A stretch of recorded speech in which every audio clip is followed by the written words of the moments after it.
I hope I can play a junior. That would be great. The Wimbledon finals are here, and the journey has been absolutely ridiculous. A wildcard ranked 114 in the world walked onto centre court for a Grand Slam semi-final. A 39-year-old, 3 days removed from the longest quarterfinal ever played, went hunting major number 25. A woman stood 1 point from her first Wimbledon final with the easiest bowl she'd seen all day. But no matter how chaotic it got, the draw kept dragging us back to the two best players on earth. And the semi-finals just told us exactly how these finals might go. So let's start with the man of the tournament. Arthur Fery has been the underdog everyone wanted to see. Britain came into this fortnight with genuine hopes. Draper, Norrie, Raducanu, and one by one, they dropped like flies. Most of them before the tournament even started. And so the mantle fell to a man nobody was watching. A wildcard ranked 114 in the world. A guy who grew up 5 minutes around the corner from the Wimbledon gates. And he started beating player after player he had no business beating on paper. Bergs, the man on a grass court win streak, from 2 sets to 1 down.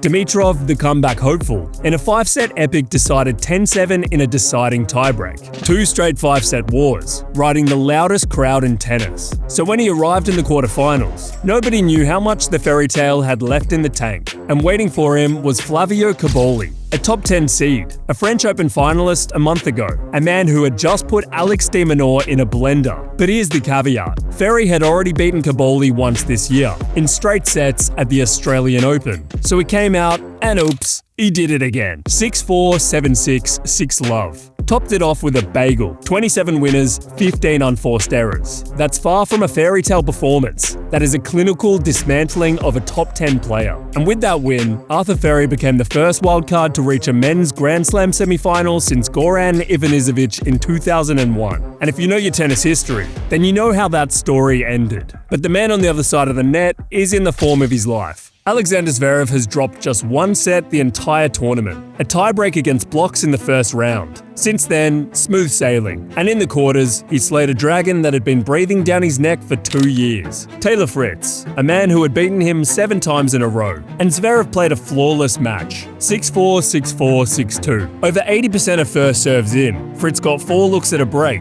all in the first set, took none, and never saw another. And this was a different Zverev. I have to play an almost perfect match to have a chance, and I feel like I did that today. It was his first ever Wimbledon semi-final after 10 attempts. The one major where he'd never made the last 4. Finally ticked off. So the matchup was set. Zverev versus Ferry. Ferry has had a magical run, but he had not played anyone remotely near Zverev's caliber. Zverev came into this match holding over 95% of his service games for the tournament. That leads the entire field. So Arthur Fery was not about to get anything for free. And for 1 set, he was actually earning it. Zverev broke early, and you could see the ending clear as day. But then Ferry broke straight back, and centre court started to build hope. For the next hour, the local kid went toe-to-toe with the best server in the tournament, all the way to a tiebreak. And then the Ferytale hit a wall at full speed. 7 points to 0. Ferry didn't win a single point, and that was the moment. That tiebreak was a Wimbledon eviction notice. The next 2 sets took barely an hour combined. 6-2, 6-4. This was David versus Goliath, and Goliath came out on top.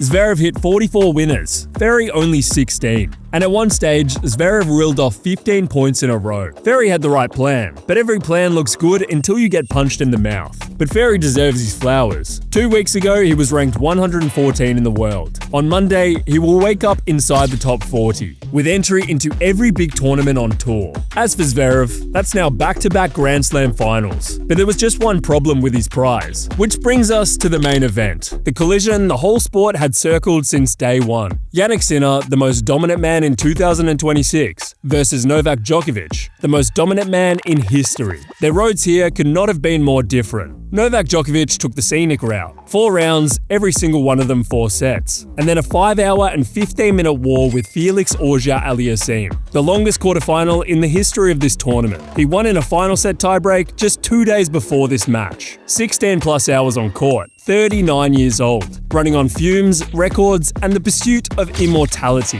Jannik Sinner took the autobahn. He dropped just 2 sets in a first-round horror show against Kecmanovic. But since then, not a single set dropped in 5 matches. But here's the kicker. He still had not faced a single seeded player. The draw rolled out the red carpet, and he arrived at the semi-final fresher than the first Monday. But freshness won, and it wasn't close. 6-4, 6-4, 6-4. 2 hours and 20 minutes. A good old blowout, and it was clinical. Sinner lost just 4 points on his serve in the first set. The second set had only one chance for Djokovic. He led 4-3, but then Sinner rattled off 3 straight games to take the second. Then in the third, after an hour and 55 minutes, Djokovic finally earned his first break point, and then it was gone, along with the match. Which brings us a Sinner versus Zverev final, the defending champ against the reigning French Open champ, and 2 numbers hanging over all of it, number 6 and the number 9. 9 straight wins for Sinner in this matchup, and 6 straight where Zverev hasn't even taken a single set. But there's a reason this final is more interesting than that number suggests. If the men's semis were anticlimactic, the women's was anything but. Coco Gauff was 1 point from her first Wimbledon final. She had match point on her own serve, and she hit the serve she wanted. The return floated back, landing mid-court. The kind of ball where the only question is where you'd like to hit your winner. And what happened next is the moment that will live in her mind for God knows how long. But first, how did we get here? Because this match was 3 completely different matches stacked on top of each other. Muchova ran the show in set 1. Gauff sprayed errors and got picked apart.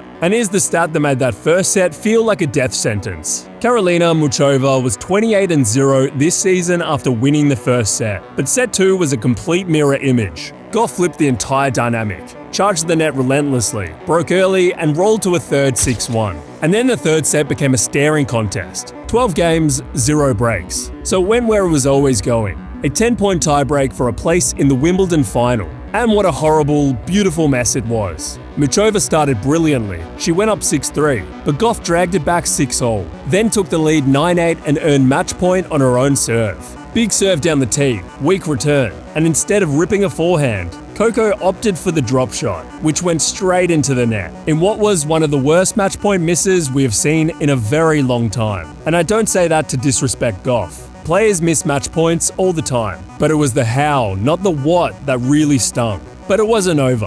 Muchova brought up her own match point, which Gauff saved with a miraculous forehand pass. Muchova earned another, and her efforts finally were paid off. 12-10, a 75-minute third set. After all the injuries, Muchova earned another shot at a slam trophy, and Gauff showed maturity about the whole ordeal. I mean, it's tough to digest, but Roger lost match points here, Jannik obviously at Roland Garros, so every great champion has this happen in their career, and maybe this is something I need to be on their level. And she's not wrong. Roger Federer had 2 championship points here in 2019, dropped both and lost the match. Jannik Sinner in the 2025 Roland Garros final, 3 championship points against Alcaraz. All 3 saved, lost the match. But just a month later, Jannik Sinner redeemed himself at Wimbledon. But here's the honest difference. Gauff had a gift-wrap ball in the middle of the court and failed to capitalize. Regardless, she had hard-fought victory after hard-fought victory. And her run here is nothing short of impressive. The other semi-final was a much quieter affair. Linda Noskova beat Marta Kostyuk 6-4, 6-4, which means the final is an all Czech battle for the trophy. That's a 3rd Czech champion here in just 4 years. One small nation is quietly running the most famous tennis tournament on earth. And whatever happens, it will be a brand new Wimbledon's women's champ for the 9th straight time. And now the elephant in the room, Sinner versus Zverev. Despite their prior head-to-head, none of those 9 straight were played on grass. And the entire story of those breakdowns has been the same story every time. Sinner gets too many looks at the Zverev serve, breaks him, and Zverev can't break back. But this Zverev is serving like nobody else alive. And he already slayed one dragon earlier this week. The question is whether or not he can slay a man who rarely makes a wrong step. My honest read, Zverev stays in this match well enough for tiebreaks to happen. And that's where he can be dangerous. Get ready for some potentially very long sets with not a lot of breaks. Or maybe the nerves could get the better of the two and we get the complete opposite. But I guess we'll find out on Sunday. Hope you've enjoyed the Wimbledon series. Let me know who you've got winning in the final, and cheers for joining me on the ride.